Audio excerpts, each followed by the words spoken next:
مش عارفة عايزة أسأل سؤال. هو إحنا ليه فعلًا كأب وأم لازم نقول لولادنا اللي إحنا كنا شاطرين، إن إحنا ما كناش مثلًا بنغش، إن إحنا ما نزعّقش للمستر أو للميس، إن إحنا ما كناش بنزوّغ من الدروس أو بننصب، على إن إحنا كنا بنعمل كل دوّة. كنا كلنا ملايكة، بس المشكلة إن العيال دلوقتي فاهمة. ممكن على أيام أبونا وأمهاتنا زمان كنت أقدر أقول لكم لكن دلوقتي العيال بقت فاهمة وبيقولوا نفس الكلمة. طب ليه ما نقولهمش الحقيقة؟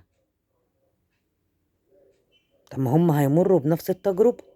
على الأقل لما احنا كنا بنعلمهم المشي كانوا بيمشوا ويقعوا ويقفوا ونقول لا عشان يتعلموا. دلوقتي ما بقيناش نقول ده ليه بقينا بنخاف نقول لهم ده؟ هو احنا كنا بصراحة ساعتها كنا بنحس بمتعة رهيبة.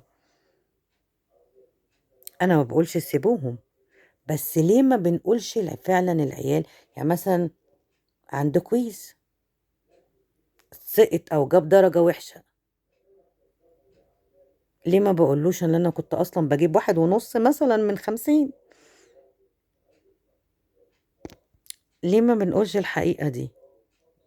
هنا بجد اللي باسأل السؤال ده، ليه ما بنقولش لولادنا الحقيقة اللي إحنا كنا أصلًا بنعملها؟ ما إحنا في الآخر خلّفناهم واتنيّلناهم، ليه ما بنقول لهمش الحقيقة؟ هنا اللي باسأل السؤال.